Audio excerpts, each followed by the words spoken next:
Bien-aimé, ce lundi 17 août marque le moment où un ancien cycle peut s'achever dans ta conscience. Et la question la plus profonde est de savoir si tu continueras à marcher à reculons vers ce que Dieu t'a déjà appris à laisser derrière toi. Tu as peut-être senti cette fin avant de pouvoir l'expliquer à travers une lassitude tranquille, une déception répétée ou l'étrange connaissance que la même porte n'appartient plus à ton avenir. Quelque chose en toi est devenu unwilling à continuer d'appeler confusion la paix. Quelque chose en toi a commencé à reconnaître que revenir à l'ancien schéma coûterait plus cher que de le quitter. Tu n'es pas invité à la panique, à l'orgueil ou à l'action irréfléchie. Tu es invité à un discernement sobre, où tu peux honorer ce que cette saison a révélé sans la transporter dans la suivante. Si tu as senti qu'une saison importante se ferme, mais ne peut pas encore nommer ce qu'elle a formé en toi, le calendrier secret des élus peut t'aider à réfléchir sur le timing, les leçons et les signaux spirituels entourant ta transition. Il offre une manière guidée de comprendre la saison que tu vis au lieu d'interpréter chaque silence comme un rejet, et tu peux utiliser le commentaire épinglé pour y accéder maintenant. Que ce message te rencontre à l'endroit honnête où tu es fatigué de recommencer avec la même peur, qu'il te rappelle qu'une fin peut être sacrée même quand elle n'arrive pas avec des applaudissements, des explications ou un soulagement immédiat. Peut-être que ton corps a déjà parlé dans un langage que tes pensées continuent de reporter. Tu te réveilles et attrapes ton téléphone, mais l'ancienne conversation n'a plus le pouvoir qu'elle avait autrefois. Tu traverses des pièces familières et remarques combien d'énergie a été dépensée à maintenir une identité construite autour de la survie. Tes épaules se tendent quand un certain nom apparaît. Ton souffle devient court quand tu imagines revenir, et tes mains hésitent avant de répéter la décision qui t'a maintenu lié. Pourtant, tu peux aussi te sentir coupable de vouloir changer, comme si quitter un ancien cycle signifiait nier tout ce que tu as appris à l'intérieur. Cette culpabilité peut faire paraître inachevé un chapitre fermé. Elle peut te persuader de rouvrir ce qui t'a blessé simplement parce que la douleur familière semble plus facile à comprendre que le calme au-delà. Mais le corps remarque souvent le coup de la répétition avant que l'esprit ne soit prêt à l'admettre. Attention, vous devez vous préparer maintenant. J'ai séparé un matériel pour ceux qui sentent que Dieu parle, mais ne savent pas quand ni quoi, et vivent dans la peur de manquer le bon moment. Le calendrier secret des élus va vous donner cette clarté. Ce sont 7 secrets du calendrier du ciel, les marques temporelles que Dieu laisse dans la vie de tout élu, pour que vous reconnaissiez les signes, identifiez la saison dans laquelle vous vous trouvez, et voyez la date que Dieu a réservée pour vous avant qu'elle ne passe. Cessez d'appeler coïncidence ce qui est un signe de Dieu. Cessez de vivre selon l'horloge du monde, pendant que le ciel parle dans un autre temps. Cessez d'attendre sans savoir ce que vous attendez. Votre saison est en train de passer, et un élu qui ne reconnaît pas les temps de Dieu arrive non préparé précisément le jour du tournant. Plus de 10 000 élus ont déjà lu les signes et ont eu la conviction qu'ils cherchèrent depuis des années. Ils étaient comme vous. Ils sentaient que Dieu avait quelque chose de prévu, mais ne savaient pas lire les signes. Ils vivaient dans l'attente silencieuse, et ils ont découvert que le jour était déjà dans le calendrier. Il suffisait de le reconnaître. L'offre est ouverte seulement ce mois-ci. Accédez au lien dans le commentaire épinglé maintenant, avant qu'une autre saison de votre faveur ne passe sans que vous vous en rendiez compte. La fatigue n'est pas toujours la preuve que tu es faible. Parfois, c'est la preuve que ta vie intérieure a résisté à un schéma que ta vie extérieure continuait de protéger. Ce lundi n'a pas besoin de devenir un spectacle pour que son sens compte. Il peut être un point privé d'honnêteté, un moment où tu cesses de demander au passé de fournir l'avenir qu'il n'a jamais été conçu pour donner. Le message de cette saison n'est pas que chaque question sans réponse disparaîtra le 17 août ou que chaque circonstance changera d'un coup. Le message est que tu peux reconnaître ce qui s'est achevé en toi avant que le monde extérieur ne le confirme. Tu peux reconnaître la différence entre patience et report, pardon et exposition répétée, humilité et abandon de soi. Tu peux comprendre qu'avancer ne nécessite pas de haine envers ce que tu laisses derrière toi. Cela demande assez de vérité pour cesser de faire maison à l'intérieur d'une leçon qui a déjà été apprise. Le cycle peut avoir impliqué une relation, une habitude, une attente, un rôle, un lieu ou une ancienne interprétation de toi-même. Sa forme la plus profonde peut avoir été la croyance que tu dois revenir à ce qui te diminue pour prouver que tu es aimant, loyal ou spirituellement mûr. Ce message offre une promesse différente. Tu peux partir avec gratitude pour la sagesse acquise, clarté sur la frontière requise, patience pour le deuil qui suit et courage de faire des choix qui s'accordent avec ta compréhension renouvelée. La date est un marqueur pour la réflexion, pas une garantie d'un événement. Sa valeur repose dans la décision de devenir attentif quand ta conscience, ton expérience et ta foi pointent dans la même direction. Imagine la scène ordinaire qui a attendu ton honnêteté. Il est tard dans la journée, la pièce est calme, et une pensée familière revient avec la même invitation qu'elle a faite maintes fois auparavant. Elle te dit de vérifier encore, expliquer encore, t'excuser encore, attendre un peu plus longtemps, ou offrir encore une partie de toi-même pour recevoir l'approbation qui ne reste jamais. Tu te tiens près d'une fenêtre tenant une tasse qui a refroidi et réalises que la partie la plus difficile n'est pas de savoir ce qui s'est passé. La partie la plus difficile est d'accepter que savoir puisse déjà être suffisant. Tu te souviens des promesses que tu as faites quand tu avais peur de perdre quelqu'un ou quelque chose. Tu te souviens à quel point tu as confondu endurance et direction. Tu te souviens des petits compromis qui semblaient inoffensifs individuellement, mais t'ont lentement éloigné de ta propre paix. Dans cette pièce, aucun signe dramatique n'est requis. La vérité peut arriver comme un refus calme de répéter la même conversation. Elle peut arriver comme la décision de ne pas envoyer le message, de ne pas courir après l'explication, de ne pas se porter volontaire pour le rôle qui t'a épuisé. Le cycle se termine d'abord comme un accord en toi, et seulement après tes actions commencent à le refléter. Tu peux remarquer le sens de ce moment parce que tu as attendu sans comprendre ce que signifie l'attente. Plusieurs possibilités ont pu être en compétition en toi. Et l'incertitude a fait que chaque jour calme ressemble à un test. Tu te demandes si tu dois rester immobile, te préparer au mouvement, réparer quelque chose, accepter une clôture, ou simplement cesser de forcer une réponse. Cette confusion ne fait pas de toi un être spirituellement inférieur. Elle fait de toi un humain dans une saison où le discernement compte plus que la vitesse. La pression de décider rapidement peut devenir une autre forme de servitude quand elle t'empêche d'écouter attentivement.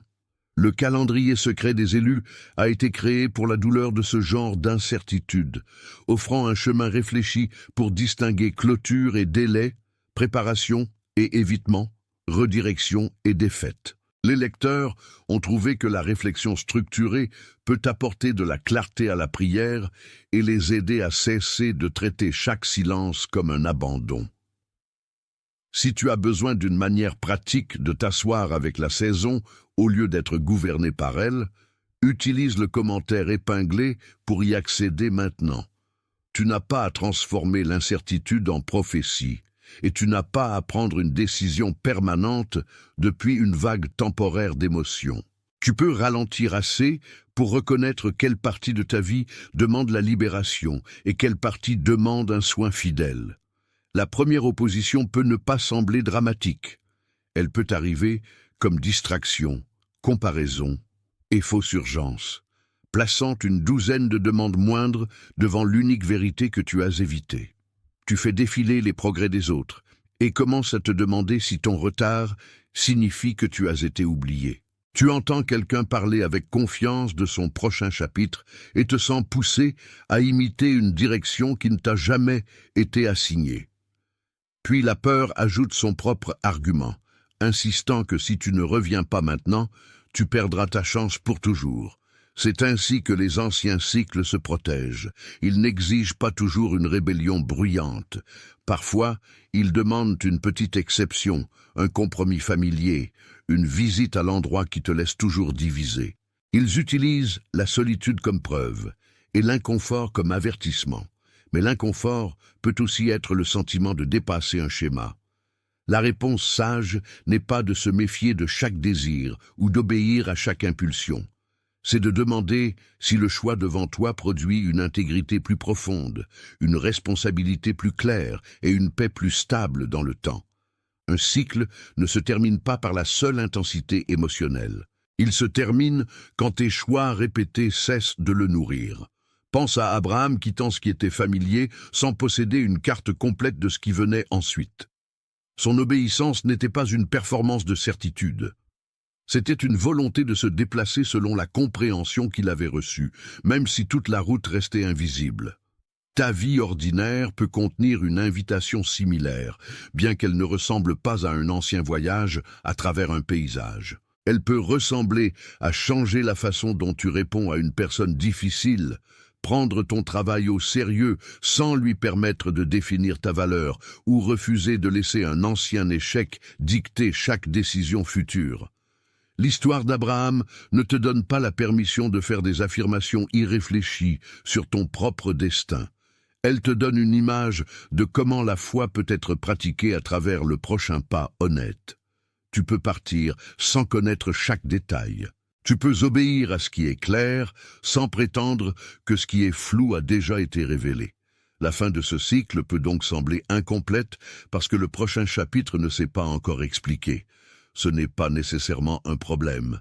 Parfois, la première preuve d'une nouvelle direction est simplement que tu n'es plus disposé à trahir ce que tu comprends maintenant. Quand tu ignores un signal trop longtemps, le coup n'est pas toujours un désastre immédiat. Plus souvent, c'est la perte graduelle de sensibilité. Tu t'habitues à outrepasser tes propres convictions, et finalement, l'avertissement intérieur devient difficile à entendre sous le bruit de l'habitude. Tu répètes le même genre d'attachement avec des noms différents. Tu entres dans de nouvelles pièces portant d'anciennes attentes. Tu acceptes la déception familière parce qu'au moins elle ne te surprend pas. Le danger n'est pas qu'une décision détruise définitivement ton avenir. Le danger est que le report répété t'apprenne à considérer ta propre clarté comme gênante. Tu commences à demander la permission à des gens qui ont bénéficié de ta confusion. Tu appelles le cycle compliqué quand son schéma est devenu évident. Tu t'appelles patient quand tu as en réalité peur de la solitude qui peut suivre l'obéissance. C'est pourquoi l'instruction de ne pas retourner en arrière doit être comprise avec compassion. Ce n'est pas une menace suspendue au-dessus de toi. C'est une protection pour la vérité que tu as enfin reconnue. Tu es autorisé à pleurer ce qui se termine.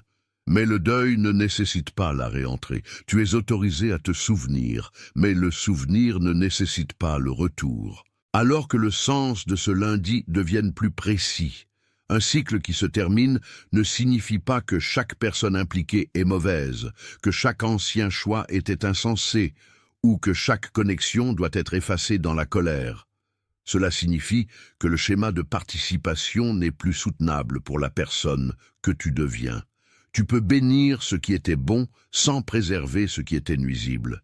Tu peux relâcher une attente sans rejeter l'espoir. Tu peux admettre qu'une porte comptait et accepter quand même qu'elle est fermée. Si tu as besoin d'un marqueur simple pour cette décision intérieure, écris le code numérique 17 dans les commentaires. Pas comme un sort ou une prédiction, mais comme un signe tranquille que tu reconnais la date comme une invitation au discernement. Puis ramène ton attention à la partie de ta vie où tes choix ont été divisés. Le nombre ne peut pas changer tes circonstances, et une déclaration ne peut pas forcer le ciel à se mouvoir. Mais un marqueur délibéré peut t'aider à te souvenir de ce que tu as décidé quand la tentation familière revient. Ta liberté sera construite à travers ce que tu fais après que le moment passe, quand personne ne regarde et que l'ancien cycle essaie de se présenter comme confort. La racine de ce conflit peut être plus profonde que la situation que tu continues de nommer. Peut-être n'as-tu pas seulement eu peur de retourner en arrière. Peut-être as-tu eu peur qu'avancer révèle combien de ton identité dépendait d'être nécessaire, choisi, pardonné, consulté ou sauvé. Un ancien cycle peut survivre parce qu'il te donne un rôle, même quand ce rôle t'épuise. Tu peux être devenu celui qui explique, attend, répare, absorbe, accommode ou reste disponible. Relâcher le schéma ressemble alors à perdre un langage à travers lequel tu savais comment recevoir l'amour. La reconnaissance est importante, mais la reconnaissance seule ne suffit pas. Le calendrier secret des élus peut servir de compagnon pratique pour la réflexion, la prière, le discernement, les décisions quotidiennes et identifier le prochain pas fidèle quand l'insight a besoin de devenir pratique. Il est conçu pour le moment où tu veux plus que l'inspiration et a besoin d'une manière stable d'examiner ce que tu portes, ce que tu relâches et ce qui mérite ton attention ensuite.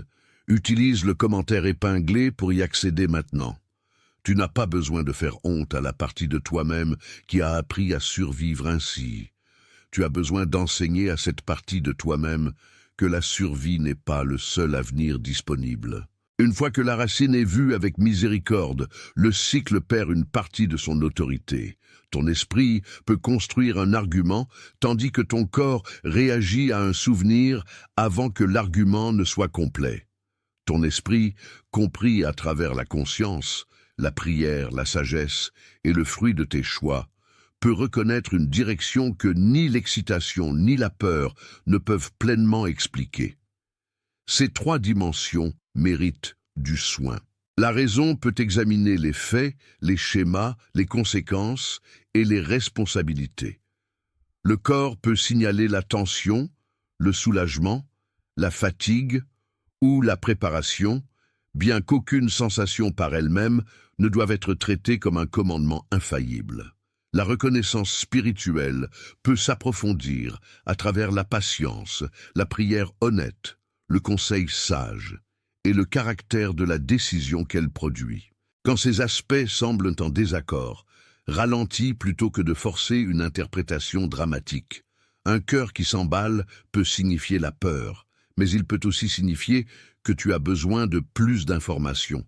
Un sentiment de paix peut signifier l'alignement, mais il peut aussi être le soulagement temporaire d'éviter la responsabilité. Le discernement grandit quand tu apportes tout cela à la lumière sans adorer aucune réaction unique. La fin d'un cycle n'est pas confirmée par une humeur. Elle devient plus claire à travers des preuves répétées, la cohérence éthique et le renforcement tranquille de ta capacité à choisir ce qui est vrai, même quand c'est inconfortable. Les gens autour de toi peuvent réagir différemment quand tu cesses de participer à l'ancien arrangement. Certains peuvent respecter le changement parce qu'ils voient que tu deviens plus stable. D'autres peuvent le questionner parce que ton ancienne disponibilité rendait leur vie plus facile. Le discernement ne te demande pas de soupçonner tous ceux qui se sentent déçus. Il te demande d'observer si une relation peut survivre à ton honnêteté sans exiger que tu retournes à la trahison de toi-même. Tu peux communiquer clairement, sans créer un tribunal. Tu peux établir une frontière sans faire un discours sur chaque blessure passée. Tu peux laisser de la place aux gens pour grandir tout en refusant de rendre ta guérison dépendante de leur croissance. L'environnement compte aussi. Certains lieux, routines et espaces numériques continuent d'ouvrir la même porte émotionnelle, même quand personne ne te demande directement d'entrer. Change le rythme là où la sagesse l'exige. Mets de la distance entre l'impulsion et l'action. Donne ton attention à des gens et des pratiques qui rendent la responsabilité plus facile, pas à des influences qui récompensent la confusion. Un cycle fermé peut encore laisser des relations ouvertes, mais ces relations doivent être autorisées à prendre une nouvelle forme. La paix n'est pas l'isolement. La paix est la capacité de rester connecté sans abandonner la vérité qui te garde entier. L'opposition travaille souvent à travers une urgence moindre. Elle remplit ton emploi du temps jusqu'à ce que la décision importante semble impossible à affronter. Elle te garde assez fatigué pour confondre le soulagement avec la sagesse.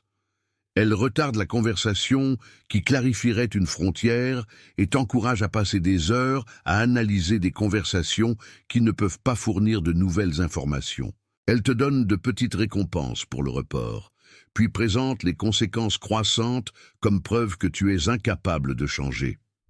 Parfois, l'opposition est simplement l'inertie d'une vie organisée autour d'anciens engagements. Un schéma familier a des systèmes qui le soutiennent, un calendrier, une liste de contacts, un arrangement financier, une routine, une attente privée. C'est pourquoi une réalisation spirituelle doit éventuellement devenir un ajustement pratique. Tu peux avoir besoin de retirer un point d'accès, changer un emploi du temps, écrire une décision, demander conseil ou faire un plan responsable pour les conséquences. Aucune de ces actions ne prouve que tu es plus choisi que quiconque. Elle montre que tu traites ta compréhension comme quelque chose qui mérite d'être géré. L'instruction de ne pas retourner en arrière devient significative quand ta structure quotidienne cesse de faire du mouvement en arrière l'option la plus facile. Il vient un point de bascule quand tu réalises que la négociation est devenue un autre nom pour le délai. Tu as expliqué le même besoin de plusieurs façons, offert une patience au-delà de ce que tu possèdes vraiment, et attendu une permission externe qui n'arrivera peut-être jamais. La voix de la sagesse ne crie pas toujours. Parfois, elle devient claire à travers l'épuisement de faire semblant que l'ancien arrangement peut continuer inchangé. En ce lundi 17 août, tu peux honorer ce point de bascule sans traiter la date comme une échéance magique. Tu peux dire, avec une foi sobre, que le cycle t'a enseigné ce qu'il est venu enseigner, et que tu ne te porteras plus volontaire pour sa répétition. Cela ne signifie pas que tu ne te sentiras jamais tenté, nostalgique ou incertain. Cela signifie que ces sentiments n'auront plus d'autorité automatique sur tes actions. Tu n'es pas obligé de te sentir brave avant de devenir véridique. Tu n'es pas obligé de connaître tout le trajet avant d'arrêter de marcher dans la mauvaise direction. Que la décision soit assez simple pour être mémorisée et assez humble pour être pratiquée. Ce qui se termine aujourd'hui peut être l'accord qui te gardait revenant, même si les circonstances elles-mêmes prennent du temps à se réarranger. Imagine maintenant une seule lampe dans une pièce calme. Elle a brûlé toute la nuit, pas pour s'annoncer, mais pour préserver assez de lumière pour que quelqu'un trouve son chemin sans heurter chaque meuble. La lampe représente la clarté qui est restée vivante en toi, tandis que le cycle continuait autour de toi. Elle n'efface pas la pièce, elle révèle la pièce. Dans sa lumière, tu peux voir la chaise où tu attendais toujours, la table où tu plaçais tes besoins en dernier et la porte que tu continuais d'approcher parce que tu espérais qu'elle deviendrait éventuellement différente. La lampe n'a pas forcé la porte à s'ouvrir. Elle a simplement refusé de s'éteindre. Ta clarté intérieure a pu être comme cela, présente à travers la confusion, la déception et les longues pauses. Elle ne t'a pas rendu supérieur. Elle t'a donné assez de visibilité pour reconnaître ce que ton épuisement essayait de dire, tandis que l'ancien cycle se termine, ne confonds pas la lumière avec un commandement de te précipiter. Laisse-la te montrer ce qui est réellement là.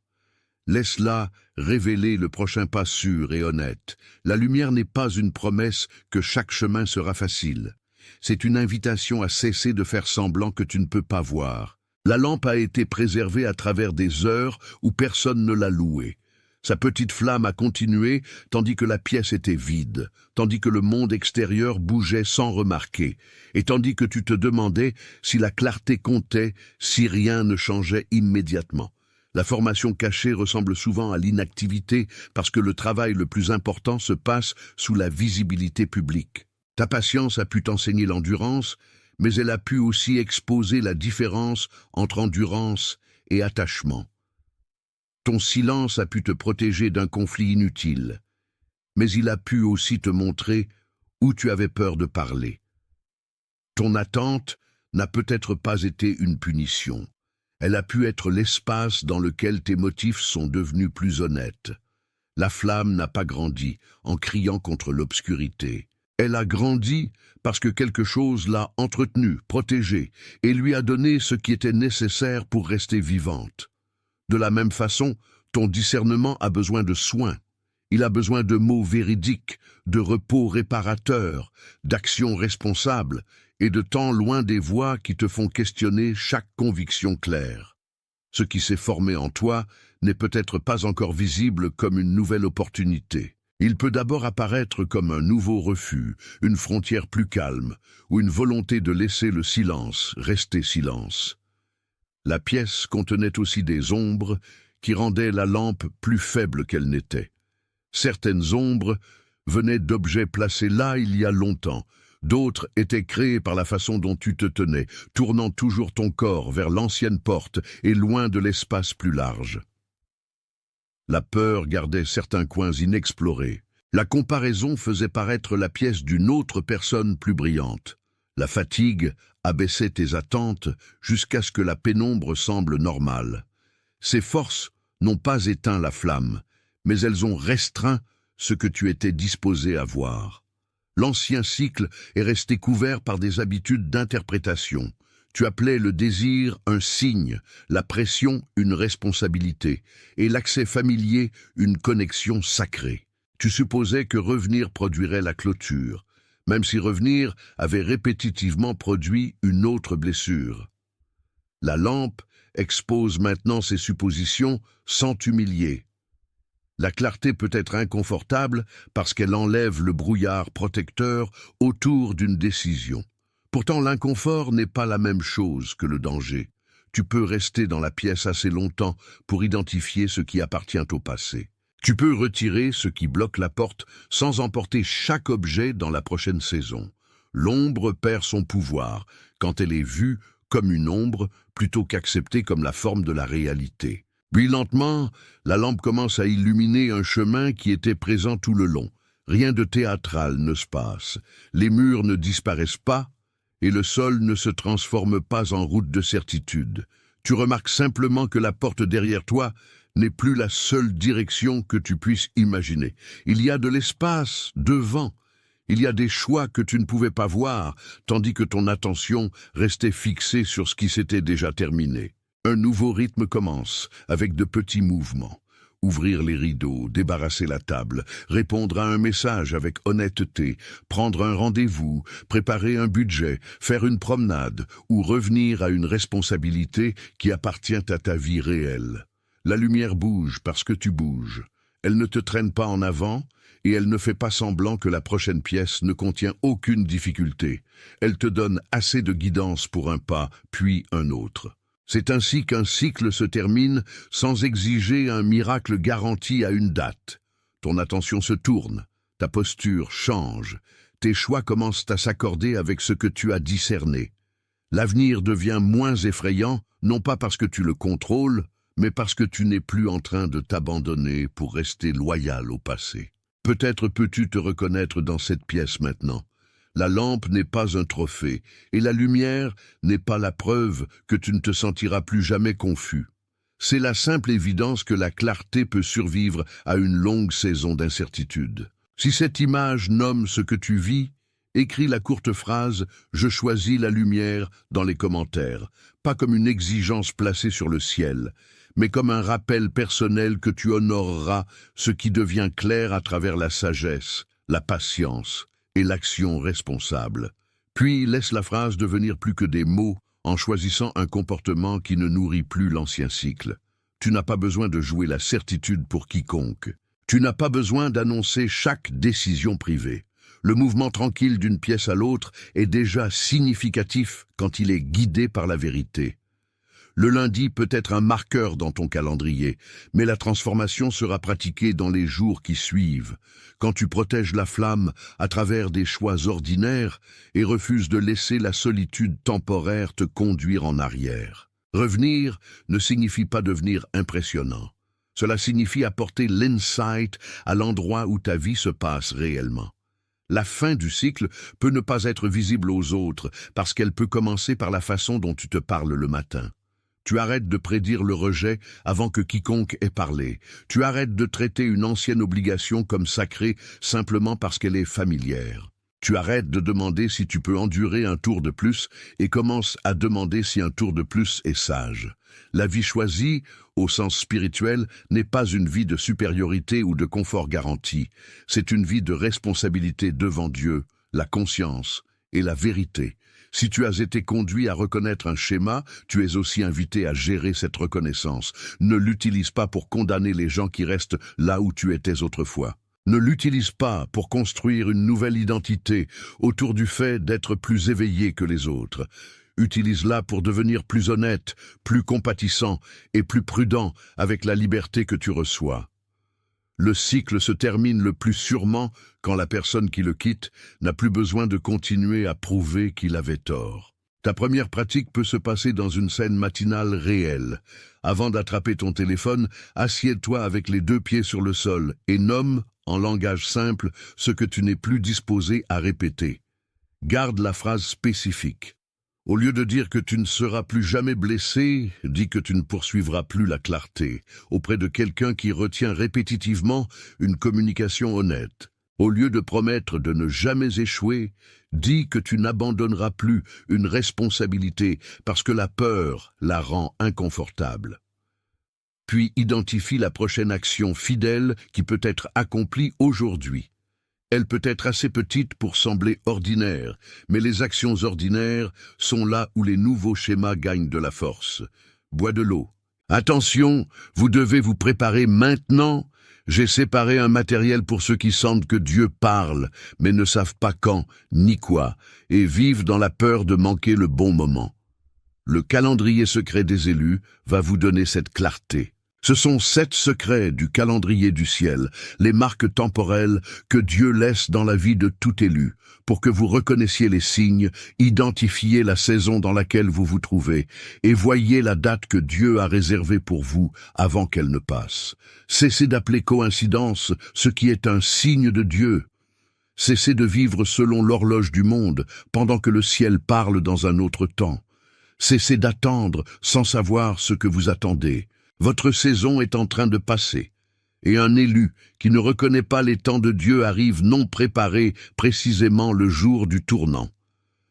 Plus de 10 000 élus ont déjà lu les signes et ont eu la conviction qu'ils cherchaient depuis des années. Ils étaient comme vous. Ils sentaient que Dieu avait quelque chose de prévu, mais ne savaient pas lire les signes. Ils vivaient dans l'attente silencieuse, et ils ont découvert que le jour était déjà dans le calendrier. Il suffisait de le reconnaître. L'offre est ouverte seulement ce mois-ci. Accédez au lien dans le commentaire épinglé maintenant, avant qu'une autre saison de votre faveur ne passe sans que vous vous en rendiez compte.